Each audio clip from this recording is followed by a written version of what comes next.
Hello everyone, welcome back to my channel. My name is Shivani Jha and in today's video I am going to discuss about water quality parameter. Water quality parameter water supply and sanitary engineering का part है। आज की इस video में हम देखेंगे कि water quality parameter means हम वाटर क्वालिटी को किन किन पैरामीटर्स पे जज करते हैं, किन किन पैरामीटर्स पे इनको डिफाइन करते हैं और कितने टाइप्स के पैरामीटर हैं एंड ये कैसे एंड कहाँ पे यूज़ होते हैं। तो वाटर क्वालिटी डेफिनेशन जो है ये हमारा डिपेंड करता है वाटर के इंटेंडेड यूज़ पे। वाटर क्वालिटी हमारी डिटरमाइन करती है यूज़ ऑफ वाटर विच में बी इधर डोमेस्टिक यूज़ और for industry, irrigation and power generation etcetera. Various types of parameter हैं जो कि एसेस करते हैं क्वालिटी ऑफ वाटर को एंड ये पैरामीटर्स जो है ये 3 टाइप्स में डिवाइडेड किए गए हैं। 3 टाइप्स में डिवाइड है। फर्स्ट है हमारा फिजिकल पैरामीटर, सेकंड है chemical parameter and third is biological parameter. Physical parameters के कौन कौन से टाइप हैं? First turbidity, second colour, third odour and taste, fourth suspended solid and fifth is temperature. ये हमारा फिजिकल पैरामीटर था। Now chemical parameter. Chemical parameter में हम किस किस को डिफाइन करते हैं? टोटल डिजॉल्व सॉलिड कितना है, TDS हमारा, pH वैल्यू कितनी होनी चाहिए, एसिडिटी कितना होना चाहिए वाटर में, एल्कलिनिटी कितनी होनी चाहिए, hardness, chloride, fluorides, metals and organic metals. And third है हमारा बायोलॉजिकल पैरामीटर। बायोलॉजिकल पैरामीटर हमारा क्या है? फर्स्ट इसमें हम ई कोली टेस्ट करते हैं फॉर एम्पियन पैथोजेंस। एम्पियन यहाँ पे क्या है? Most probable number. सेकेंड हम बैक्टीरिया करते हैं, third virus, fourth protozoa and fifth helminth. तो इन सब के बारे में हम वन बाय वन डिस्कस करेंगे ब्रीफली कि ये क्या है, इसको हम कैसे फाइंड आउट करते हैं कि इसमें टर्बिडिटी है या कलर है या कितना pH है, ये सब हम कैसे फाइंड आउट करते हैं, इन सब के बारे में हम डिस्कस करेंगे। फर्स्ट पहले हम ये फिजिकल पैरामीटर के बारे में देख लेते हैं। फिजिकल पैरामीटर में हमारा फर्स्ट था टर्बिडिटी। टर्बिडिटी हमारा क्या होता है? जो वाटर के अंदर सस्पेंडेड मटेरियल प्रेजेंट होते हैं। सस्पेंडेड मटेरियल क्या होते हैं? लाइक क्ले, सिल्ट या मतलब जो फाइनली डिवाइडेड ऑर्गेनिक मटेरियल वगैरह होते हैं, प्लैंकटन वगैरह होते हैं या कोई इनऑर्गेनिक मटेरियल प्रेजेंट है वाटर में, इसी को हम टर्बिडिटी कहते हैं। ठीक है, ये टर्बिडिटी हमारा इंडिकेट करता है डर्टीनेस ऑफ वाटर को। ऑब्वियस सी बात है, अगर इसके अंदर क्ले, सिल्ट या ऑर्गेनिक इनऑर्गेनिक मैटर प्रेजेंट होंगे वाटर के अंदर तो वो डर्टीनेस ऑफ वाटर को ही प्रेजेंट करेगा। और इसको हम मतलब कैसे पता लगाते हैं इस टर्बिडिटी को? हम लाइट पास करवाते हैं उस वाटर के थ्रू। अब क्या होगा, जब हम लाइट पास करवाएंगे तो हमारा लाइट एब्जॉर्व हो जाएगा मटेरियल्स के उससे एंड कुछ लाइट हमारा स्कैटर होगा, पास हो जाएगा by finally suspended solid and colloidal solids की वजह से। तो इससे हमें पता लगेगा कि इस पानी में कितना ज़्यादा टर्बिडिटी है ना। ये तो था हमने टर्बिडिटी क्या होता है एंड कैसे फाइंड आउट किया। नाउ टर्बिडिटी को हम रिमूव कैसे करते हैं? तो हम इसको फिल्ट्रेशन एंड सेडिमेंटेशन प्रोसेस के थ्रू टर्बिडिटी रिमूव करते हैं। सेकंड हमारा फिजिकल पैरामीटर में है कलर।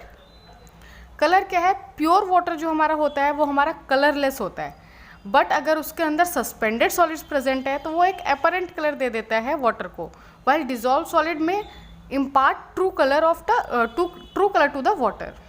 प्योर वाटर जो आप घर पे भी देखते हैं, ये तो आप देखते होंगे कि ये कलरलेस है, बट अगर इसके अंदर कुछ सस्पेंडेड सॉलिड प्रेजेंट है तो वो हमारा थोड़ा बहुत कलर छोड़ देता है, या ज़्यादा सस्पेंडेड सॉलिड प्रेजेंट है तो उसके अंदर ज़्यादा कलर पानी के अंदर आपको देखने को मिलेगा। ये कलर जो होता है वाटर के अंदर ये हमारा ड्यू टू ऑर्गेनिक मैटर की वजह से होता है, जैसे कि लीव्स या वुड वगैरह हैं उसके अंदर, उनकी वजह से। या अगर इंडस्ट्रियल वेस्ट है तो पेपर, पल्प, टेक्सटाइल या हम डाइंग जो होता है वो iron, manganese oxide as well, इन सब की वजह से ये कलर्स आते हैं। अब नाउ ये कलर कैसे हम रिमूव करेंगे? टर्बिडिटी हम कैसे करते थे? सेडिमेंटेशन से एंड फिल्ट्रेशन से। कलर को हम कैसे रिमूव करेंगे? This can be removed by aeration, adsorption and oxidation process. आप इनको याद रखिएगा, ये कभी कभी 1 मार्क्स में बहुत ज़्यादा पूछने को मिल जाता है। नाउ थर्ड है हमारा physical parameter odour and taste. Odour and taste में क्या है? ये ऑर्डर एंड टेस्ट जो है वाटर के अंदर ये हमारा क्यों होता है? Because of the presence of mineral salts, domestic sewage, decomposing organic matter, industrial waste, chemical compound, इन सब की वजह से हमारा ऑर्डर एंड टेस्ट में चेंज आता है वाटर के। ये जो हमारा ऑर्डर ऑफ वाटर है ये हमारा टेम्परेचर के साथ चेंज होता रहता है। इसका कैसा मतलब ऑर्डर मीन्स जो हमें बदबू आती है ना उसमें से वो ये कैसे क्लासिफाइड किया गया? या तो फिशी सी स्मेल आएगी उसके अंदर या ग्रीसी टाइप का कुछ स्मेल आएगा। तो आप ऑर्डर एंड टेस्ट को साथ में ही चेक कर सकते हैं। अगर आपको उस वाटर में से कुछ फिशी टाइप स्मेल आ रही है तो वो पानी गंदा है। नाउ फोर्थ है हमारा सस्पेंडेड सॉलिड। सस्पेंडेड सॉलिड जो है ये हमारे इनऑर्गेनिक पार्टिकल होते हैं एंड ऑर्गेनिक पार्टिकल होते हैं। इनऑर्गेनिक पार्टिकल कौन से, like silt, clay, fine sand वगैरह। एंड ऑर्गेनिक पार्टिकल्स कौन से, जैसे प्लांट का कोई रेजिड्यू बच गया या बैक्टीरिया, एल्गी, ये सब जो वाटर में प्रेजेंट होते हैं यही हमारे सस्पेंडेड सॉलिड होते हैं। इन पार्टिकल के जो साइज़ हैं, सस्पेंडेड सॉलिड के जो साइज़ होते हैं वो हमारा 100 माइक्रोमीटर से माइक्रोमीटर के बीच में होता है। ऑर्गेनिक मैटर का अगर डिग्रेडेशन होता है तो वो एक फाउल स्मेल हमें प्रेजेंट करता है, ठीक है। ये हम कैसे रिमूव कर सकते हैं सस्पेंडेड सॉलिड को, this may removed by detaining water in clarifiers और sedimentation tank and filtering water through sand beds. Fifth is temperature. Temperature क्या है, ये हमारा एक one of the most important parameter है फिजिकल पैरामीटर का natural surface water system. The shallow water bodies are affected by ambient temperature while discharge of thermal power wastewater which is too hot may alter flora and fauna। Biological activities जो हैं ये हमारी increase कर देती हैं, increase होती है increase in temperature. जितना ज़्यादा टेम्परेचर इंक्रीज़ होगा उतना बायोलॉजिकल एक्टिविटी उस वाटर के अंदर इंक्रीज़ होगा। जो टेम्परेचर ऑफ वाटर होता है जो हम डोमेस्टिक यूज़ के लिए हमारे घर पे सप्लाई होता है वो 10 डिग्री टू 20 डिग्री के बीच में होता है। ये हमारे थे physical parameters, water quality parameters के। फिजिकल पैरामीटर्स से फर्स्ट हमारा टर्बिडिटी के बारे में हमने पढ़ा, second colour, third odour and taste, fourth suspended solid and fifth temperature. Now come to chemical parameters. Chemical parameters के बारे में देखते हैं। केमिकल पैरामीटर्स हमारा फर्स्ट है total dissolve solid, TDS। TDS क्या होता है, दीज इंक्लूड्स जो सॉलिड सस्पेंशन में है उनको भी, कोलाइडल है उनको भी, एंड जो डिजॉल्व फॉर्म में है उनको भी। ये तीनों को इंक्लूड करता है। जो इसका नाम ही है टोटल डिजॉल्व सॉलिड। जितना भी उसमें वाटर में डिजॉल्व सॉलिड है, चाहे वो सस्पेंशन में है, चाहे वो कोलाइडल है, चाहे वो डिजॉल्व फॉर्म में है, वो सारा सॉलिड। इसमें क्वालिटी ऑफ सस्पेंडेड सॉलिड जो है वो हम डिटरमाइन करते हैं कैसे, बाय उसको हम फिल्टर करवाते हैं वाटर सैंपल को थ्रू अ फिल्टर, फिर उसको हम ड्राई करते हैं। जब हमने फिल्टर से एक बार उसको पास करवा दिया तो फिल्टर के ऊपर जितना भी सॉलिड सस्पेंडेड सॉलिड होगा वो जमा हो जाएगा। तो उसको हम उसका ड्राई करेंगे, सुखा देंगे और उसका हम वेट करेंगे तो हमें पता लग जाएगा इस पानी में कितना हमारा सस्पेंडेड सॉलिड था।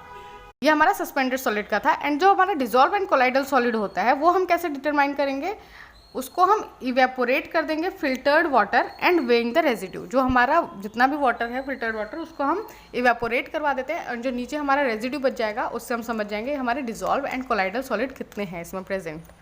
Second pH। केमिकल पैरामीटर का सेकेंड पैरामीटर है pH। pH क्या है, ये हमारा डिफाइन होता है as a negative logarithm of hydrogen ion concentration in water. ये हम मेज़र करते हैं डिग्री ऑफ एसिडिटी और alkalinity of water. It is the measure on pH scale which varies from 0 to 14। ये तो आप सबको पता होगा कि अगर pH 7 पे है तो वाटर हमारा न्यूट्रल है, अगर 0 to 7 होगा उसका तो वाटर हमारा एसिडिक है, एंड अगर 7 to 14 है तो वाटर जो है वो अल्कलाइन है। तो 7 जो है वो हमारा न्यूट्रल होता है। अगर आपको नहीं पता तो आप इसको याद रखिएगा। थर्ड है हमारा एसिडिटी। एसिडिटी क्या होता है, it is the capacity of substance to neutralise hydroxyl ion OH- basics. ये एसिडिटी हमारी क्यों होती है, due to the presence of minerals and dissolution of carbon dioxide. Fourth हमारा है एल्कलिनिटी। एल्कलिनिटी ऑफ वाटर जो है ये हमारा मेजर होता है by its capacity to neutralise acids, that is to absorb hydrogen ion without significant pH change. Fifth है हमारा हार्डनेस। हार्डनेस ऑफ वाटर जो है वो हम डिफाइन करते हैं the soap destroying property of water. The hardness may be temporary and permanent. Hardness दोनों type का होता है, temporary and permanent. Temporary hardness जो होता है वो हम रिमूव कर सकते हैं वाटर को बॉयल करके, वाइल अगर हमारा परमानेंट हार्डनेस है it can only be removed by special treatments, जैसे हम EDT वगैरह करते हैं। सिक्स्थ है क्लोराइड्स। क्लोराइड्स हमारे क्या है, chlorides are mainly due to the intrusive of sea water, industrial waste and domestic waste into water supply scheme. Chlorides जो होते हैं वो हमारे प्रेजेंट होता है वाटर में in the form of calcium chloride, sodium chloride and magnesium chloride. Seventh fluorides. Fluorides हमारे क्या होता है, water source contains natural fluorides. Fluorides are mainly associated with some sedimentary and igneous rock. It is toxic to human and animals in large quantities, while small concentration can be beneficial. ये 1 mg पर litre से ज़्यादा नहीं होना चाहिए fluoride किसी water में, या तो कहीं कहीं पे 1.5 mg पर लीटर भी दे रखा है. 8th, metals. मेटल्स क्या है? All metals are soluble to some extent in water. Metals in natural water includes dissolution from natural deposit, discharge of domestic, industrial और एग्रीकल्चरल वेस्ट. 9th है हमारा ऑर्गेनिक मैटर, जो chemical parameter है. Organic matter आपको पता ही है, अभी आगे हमने इतनी बार डिस्कस कर लिया. ऑर्गेनिक मैटर हमारे जैसे प्लैंकटन वगैरह हो गए, या प्लांट रेजिड्यू, बैक्टीरिया, एल्गी, ये सब जो हो गए ये हमारे ऑर्गेनिक मैटर है. Now biological parameter. Biological parameter क्या है? वाटर जो है उसमें बहुत सारे लिविंग ऑर्गेनिज्म हैं, जैसे कि protozoa, bacteria, virus. But pathogen जो है वो बहुत ही ज़्यादा इम्पोर्टेंट है, बहुत ही ज़्यादा हार्मफुल है. पैथोजन्स जो है ये हमारे डिजीज़ के लिए बहुत, इनकी प्रेजेंस से डिजीज़ बहुत ज़्यादा होते हैं. एंड ये पैथोजन्स जो है इन्हीं को हम कैसे फाइंड आउट करते हैं? ई कोली टेस्ट से. ई कोली टेस्ट हमारा most probable number of pathogens बताता है. जो हमारे कंबाइंड ग्रुप होते हैं 2 बैक्टीरिया के, वो हमारे पैथोजेनिक एंड नॉन पैथोजेनिक दोनों होते हैं. एंड इसको हम बी कोली ग्रुप से बुलाते हैं, that is bacteria and oil. Common bacteria in this group is known as E coli. I hope you like this video, and if you like this video then please do like, subscribe and share this channel. Thank you for watching.